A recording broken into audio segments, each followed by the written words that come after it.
Welcome back to Security and Compliance Weekly. This is the second segment. We're going to continue our conversation with my boss, Steve Levinson.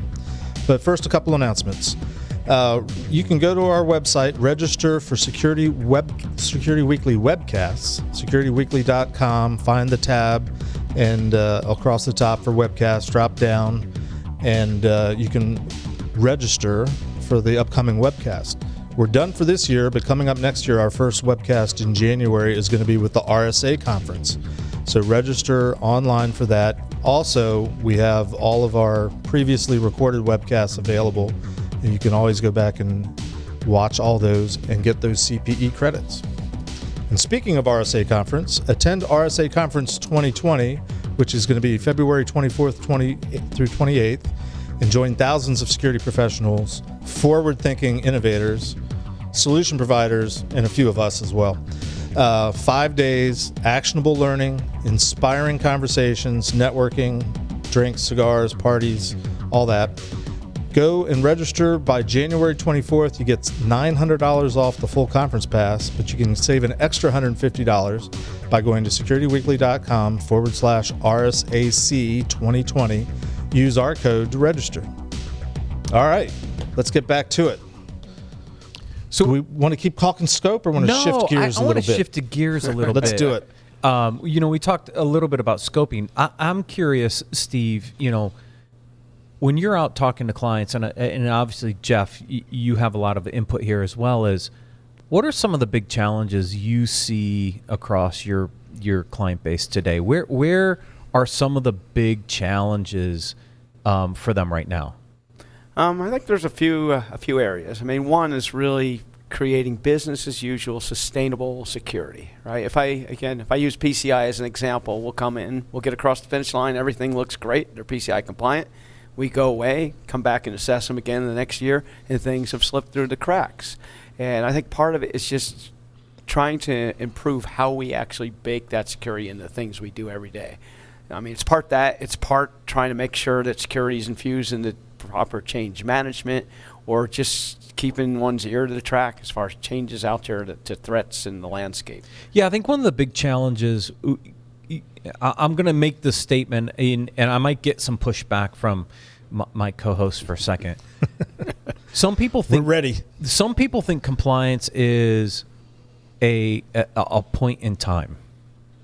It's not really a point in time. It is an ongoing process. Right. The point in time is when you've dated that report, but it's dated the report, no but it continues, right? Oh, yes. No pushback. Security and compliance are a process, not a project. Right. I find that compliance is a happy byproduct of a well-performed security program. Hallelujah, brother. but it has to be security, right? So back to what we were saying is making sure that it permeates the proper way through an entity, through a business. So to understand the things we spoke of earlier. How to operationalize security on an ongoing basis is still one of those big challenges you're seeing. Because I see them too. I was just curious. I haven't been with a customer probably in about 14 months doing podcasts. I don't get in front of customers as often as I used to at Tenable and Layered Insight, Qualys, and et cetera.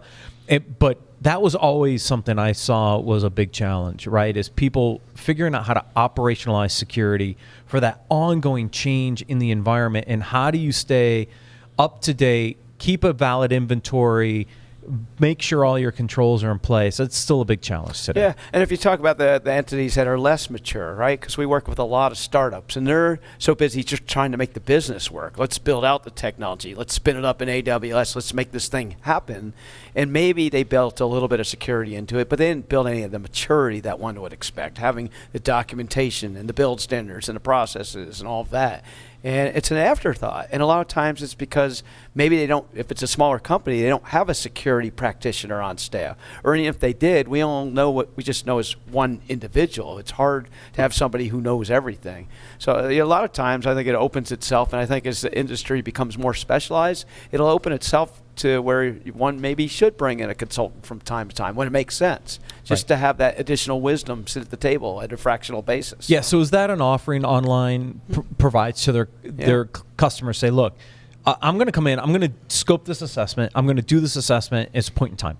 And then based on that, there's periodic checkpoints kind of on an ongoing basis just to make sure you are operationalizing security as you continue to change the environment. So it's anything from assessment to advisory services, right? It will come in a lot of times and be, kind of an add-on, either virtual CISO, security program management. But you can't do any of those things until you know where you're at. Mm-hmm. So you do some sort of risk assessment to understand, all right, what are the things we should do first, right? We can't boil the ocean, so what is it we do first? And then either if the client has the time, the wherewithal, the expertise, the skill sets, they could do it. Or if they can't or don't have the time, we can jump in and do it. Or if we don't know how to do it, we've got lots of friends who can do it.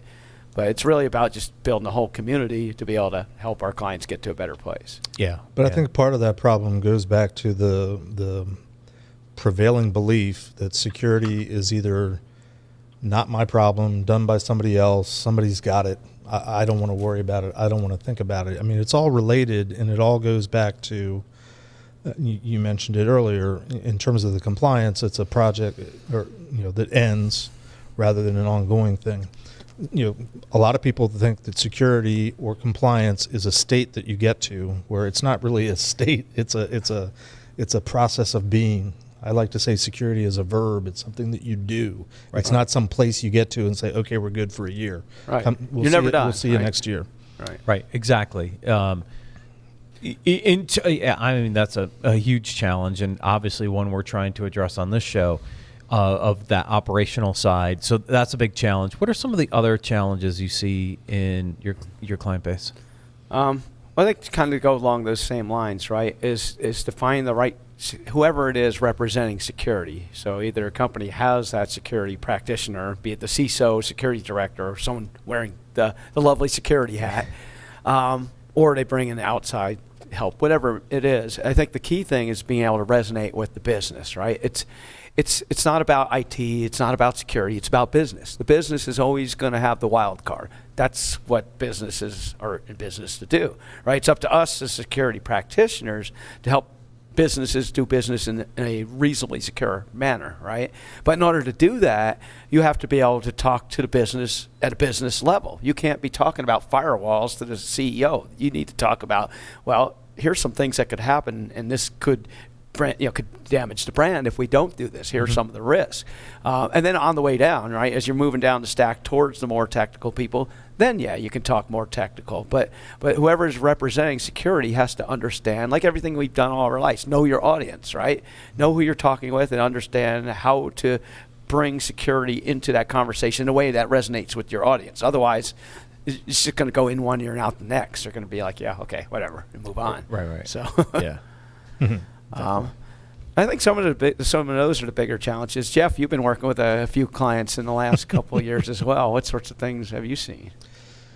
Well, a couple things, and I've had this unique opportunity the last couple of years to sort of jump from the consulting side over to the product side of the world, and thus be exposed more to the hacker security practitioner type of conferences. And I think the biggest lesson that I'm learning is that there's these pockets within the industry, there's pockets certainly within organizations of expertise, of focus, and generally they all have really, really smart people in them that are doing amazing things or trying to. But to one degree or the other, they don't know that there's other people out there that are also trying to solve the same problem. They also have the same interest, the same end game in mind. And to some degrees more at sort of the conference level, I guess, there's this and it's one of the reasons why we're doing this show is, there's these misconceptions about them, the other people. Either they don't know that they exist, they don't know that there's other people out there that are trying to solve these same problems that could be resources or might have access to resources. Or in more extreme cases, my best analogy is when you go to Hacker Summer Camp in Vegas in the summer. I go to Black Hat, I go to B-Sides, I go to DEF CON, and I hear people all the time at B-Sides and DEF CON talking about, oh yeah, there's that black hat conference going on, but we don't go there. We don't hang with those people because they're the vendors and they're the suits, and that's, we don't want to be a part of that. And more often when I go to black hat, I'm hearing people or asking people, do you know that there's other conferences going on? And like, no, I've never even heard of that. I don't know that there's a B-Sides. What's that? They might have heard of DEF CON, but they're like, oh, that's that weird. They get all those hacker people, and they're weird, and we don't understand them. Leave your electronics at home. And and there's all that fear. So there's this huge disconnect amongst all these groups that I've been exposed to the last couple of years, and I would love to find ways to try to bring them all together. Not to sing kumbaya, but at least know, there's a lot of people that you don't all have to be pen testers and hackers to care about security, and on the other side. To be an assessor, to be an advisor, to be a third party that's coming in that knows security for some reason because you have certs, I guess makes you an expert. Well, this is why I think it's really critical, right? If you look at the bad guys trying to get in, they have the asymmetric advantage, and here's what I mean by that. As the guy is trying to protect the enterprise, we have to be right 100% of the time. Mm-hmm. We know that's not ever going to happen, but ideally, we have to be right 100% of the time. We patch everything. We make sure there's no back doors. People don't click on links, blah, blah, blah. The guys who are trying to get in, they could be wrong 1,000,000 times and then be right once, right? They only have to be right once to get in. And so it's really critical that we as a community figure out ways to work together because we're all up against the same challenges. And so it's imperative that we have those strong communications. It's hard though because a lot of times we get used to just our own little things that we do every day, and sometimes we don't step out to figure out, all right, what's the big picture look like? Mm-hmm. Yeah, and I mean, obviously Jeff does a lot of that for online business systems, right? It's getting out there in those events, the B-Sides, the DEF CONs, the different events to try to do that education. And hopefully shows like this also do that as well. But how does a corporation try to address that internally? Because even internally, this is a big challenge because you've got, like I said, we've got all these different layers of ownership across the infrastructure. How should people think about standardizing or bringing all those different groups together? Now, the CISO should do it, but not every organization has a CISO. They might have a senior director or a VP of security that reports to the CIO. But again, the purview is going to be very limited in that in that view, right? It might have just an IT director. Let's be honest. Right. It could be. Mileage varies. Yeah. Right. And so, what are some of the recommendations to corporations that are out there? They're small, right? These are small to medium enterprise businesses that are trying to understand how to bring security together. Ownership might be diversified. Do you have? I've seen. Different security groups and other things. How do you bring them all together so that they communicate on a more regular basis? Any tips or tricks there? Yeah, well, there's a few things. I think it has to start from the top down. I mean, I've worked with hundreds and hundreds of clients over the years, and you can tell pretty quickly once you step in the door if security is part of the culture or not. But the only way to really make it successful is to have top-down support. It's got to be the C-level driving it. If it's just some poor security guy or gal in office trying to push it or an IT director, it's not going to happen because it involves the whole business. It's going to involve finance and HR and everybody else. So it has to be a top-down thing, first and foremost. And secondly, again, it has to be someone who's really that someone who's a steward of security who can really build the relationships with the different parts of the business. You can't just say, this is what you're going to do. If you think about any technology, right, it seems to transfer better if you're involved rather than being told what to do.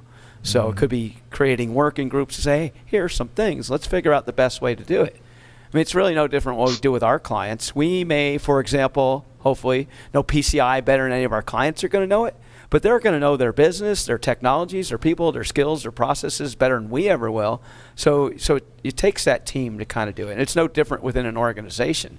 You might have the security person who understands security and risk better than the rest of the company, but it's going to take the whole company working together to do it and not somebody pushing it upon them. Right. So go ahead. So let me step in here. Steve, Yes. My question to you, have you ever completed and I know this is a little direct and I'm keying something up here. Have you ever completed a organizational or business level culture audit?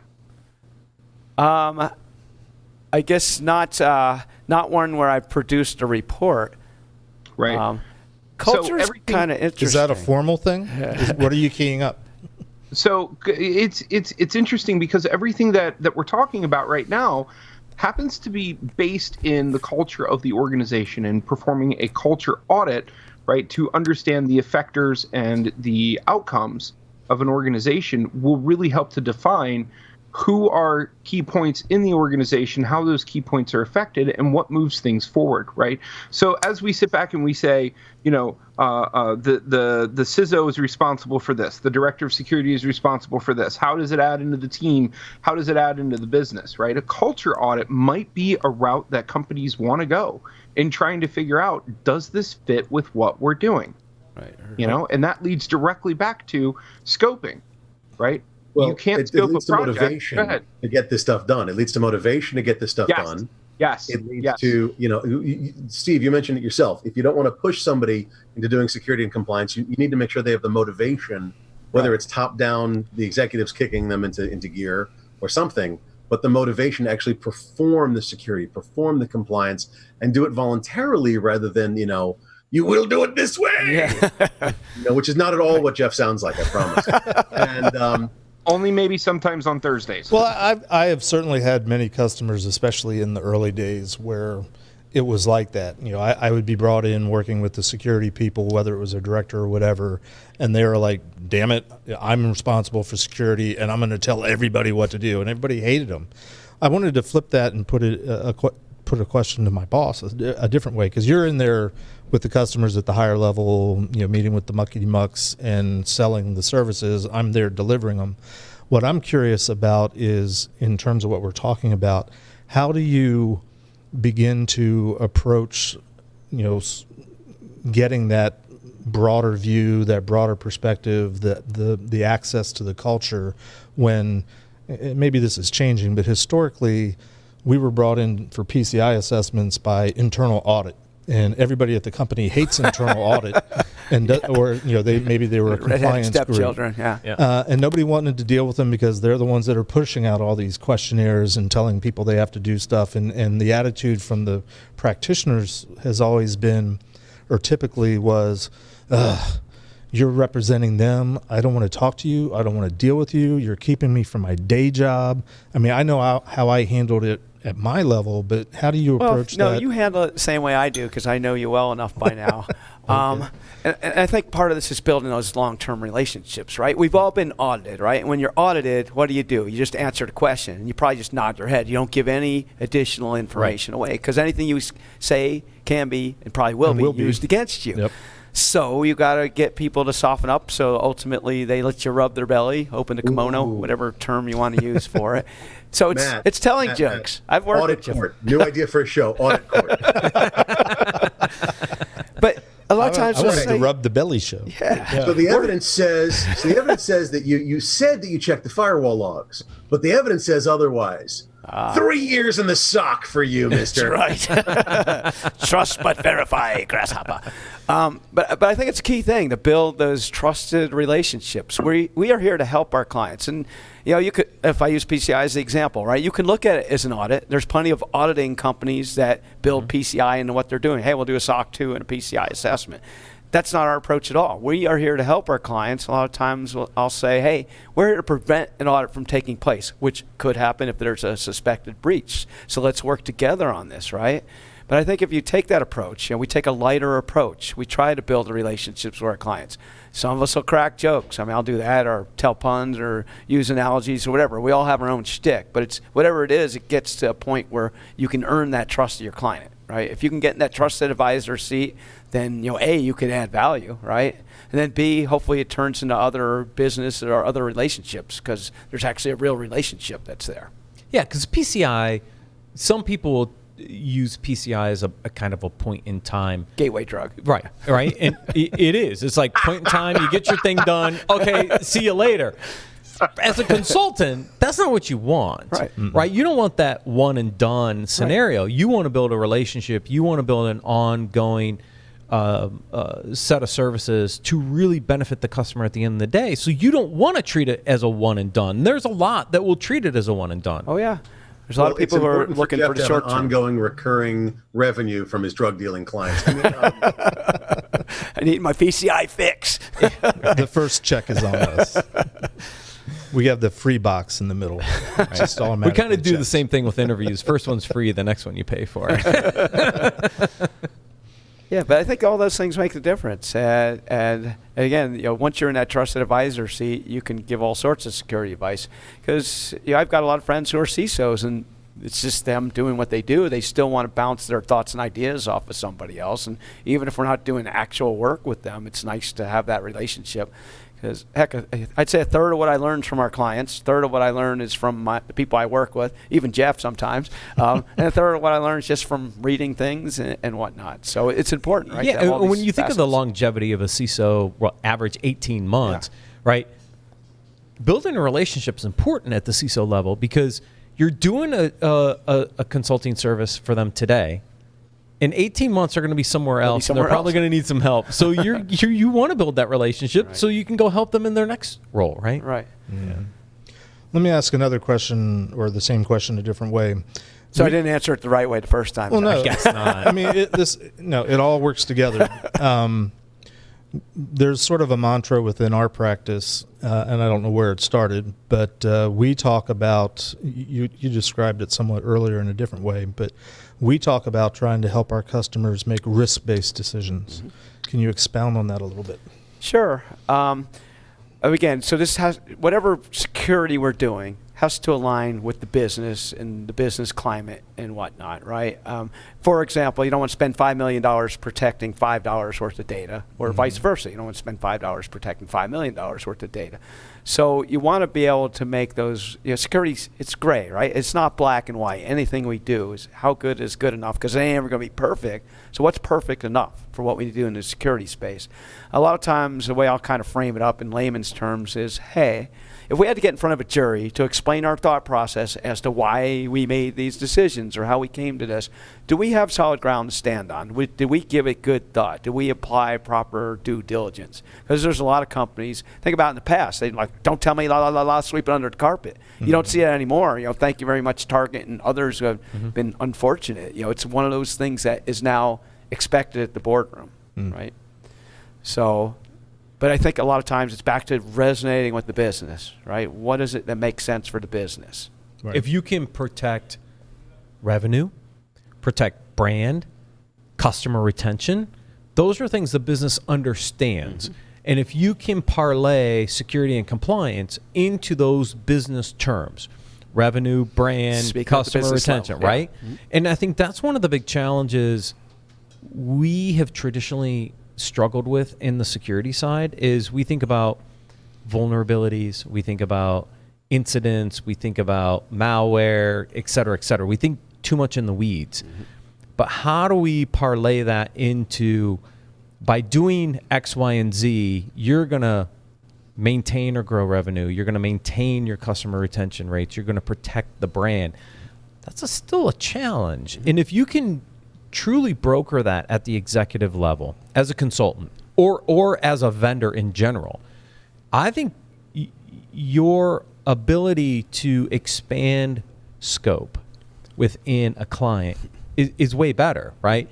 But that sometimes is a challenge for us to broker that technical, what we know from a security perspective, into those business terms that the executives care about. I think that's a challenge with anybody in the technical industry, right? We, especially us who are specialists, right? We really learn a lot about the details of what it is we're doing, be it firewalls or IDS or whatever it may be, vulnerability scanners or pen testing. And that's fine at the technical level, and we need to be able to interact with the folks that are our technical peers. But in order to be able to get the business to buy in, we have to be able to be the babblefish, right? To be able to convert that to what the business will understand. Right. So let's take this in a different direction. Steve, how many times have you gone to a company and done a pen test and or are prepping to do a pen test where you see the former company who's done it, where you see their report?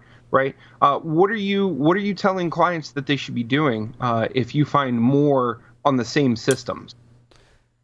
Well, the answer is it depends. If it was another company that did it, I'm not going to huck anybody else under the bus. Sometimes it might be that they said it was a pen test and it was a glorified vulnerability scan, right? We don't, sometimes we'll know a little more if we can look at their methodology in the report, if they included it. A lot of companies don't even include, well, how did you come up with this? And I think that's important, right? To be able to say, here's how I came to my results. If it's us, though, let's just say we did the pen test last year, and now we came back and did it again this year, and we found new things. We want to figure out, well, why is this? Why did we find new things when we didn't see them last year? Did you guys make changes? Did we somehow just miss it? Let's figure that out, because it's important, right? Do the root cause. It's easy to find a vulnerability and say, here's what you need to do to fix it, and here's what we're going to do to validate that you have fixed it. The hard part is the soft stuff, the soft skills, and hey, let's sit down together and figure out how this came to be in the first place. Mm-hmm. Right? Was it not in scope the first time? Back to scoping, right? It wasn't in scope, so we didn't test it, and this time we found it and we tested it, or were Shadow there IT, or a bunch of changes to the architecture or to the application, and now it's running in different infrastructure because you moved it from your data center to your cloud, right? Those are interesting things to understand and be able to articulate back to the business. Say, look, a year ago, you're fine. Now, because you made these changes or because it wasn't part of scope, these are new things that we found. Yeah, and I would say, if I was to analyze, well, where did this come from? I would say at least 95% of the time, the problem is not the silicon, it's the carbon, the people. So, it's always the people. It's always the people. It's always they are us the at weakest end. users. You are the weakest. Darn link. carbon-based things. I mean, my experience is much more on the assessment side. Same question, Scott, but come back a year later, do the PCI assessment again, and discover something I missed the previous year.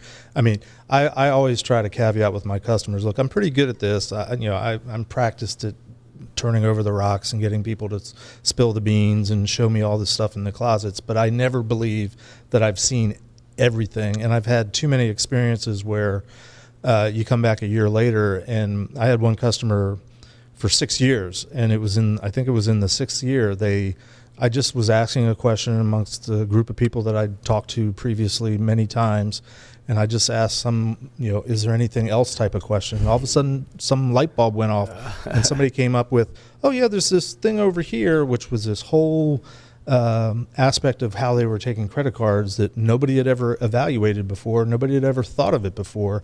It just hadn't come up. Nobody had thought to ask it. PCI will never be a perfect science. As much as the standard has evolved, and I think it's evolved in a good way over the past 15 years, right? But it'll never be perfect because there's going to be those things, right? Where people they just never thought about it.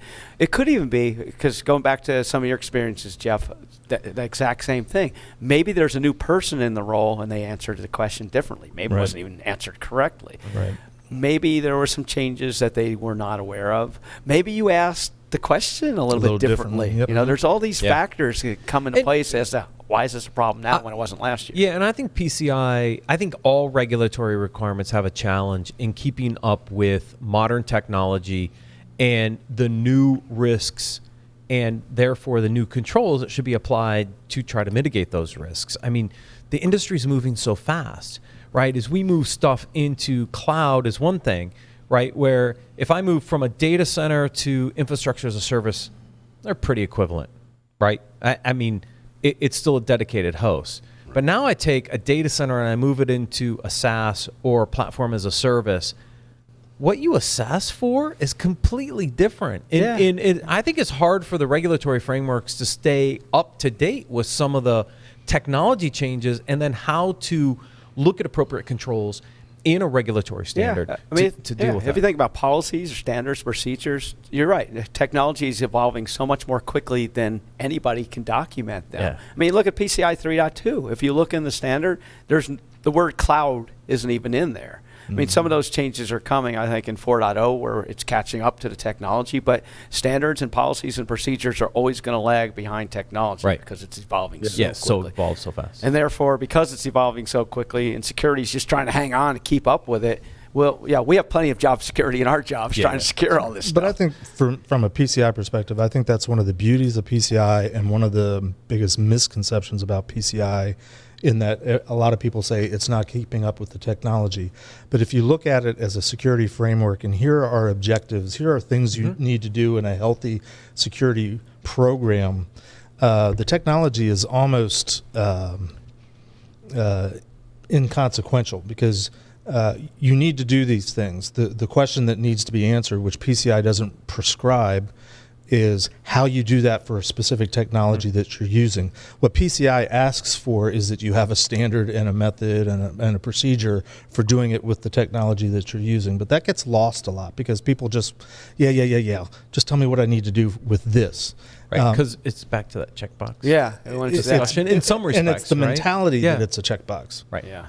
I mean, PCI is, despite what people believe, one of the least specific frameworks or standards that I've seen out there, with a few exceptions. But Sarbanes-Oxley and Gramm-Leach-Bliley are pretty abstract. They are pretty abstract. Even HIPAA. Yeah, I mean, but like for a build abstract standard, right. you know, I have a customer, they've got numerous different operating systems in play. I'm asking them for build standards. They just want to know, well, what should it say? And I'm like, you should know what it should say. It's not PCI's job to tell you what to do with a specific operating system. PCI says use an industry accepted standard for that particular operating system. Would you really want and PCI follow to it. get more prescriptive than it is? No, I don't. No, I want it to stay where it is. I want people to understand that PCI is not dictating that you do things. PCI is dictating that you do something. Right. Right. And how you do it. Yeah. Run in circles, scream and shout. There's that. Any other questions, Scott, Josh? I think we've covered a lot of interesting points. I love the fact that we've gone from scoping to motivation to business to just talking to executives to, you know, massively covering security and compliance in the frustrations that a security and compliance practitioners have, as well as the frustrations in selling, the frustrations in, you know, running a business doing this. It's a fascinating sort of swath of topics we've hit. And I think it was really well done. So it's an absolute pleasure. Thank you, Steve. You're quite welcome. All right. Thanks a lot. All right. With that, we're going to wrap it up for 2019. This is Security Compliance Weekly. Over and out.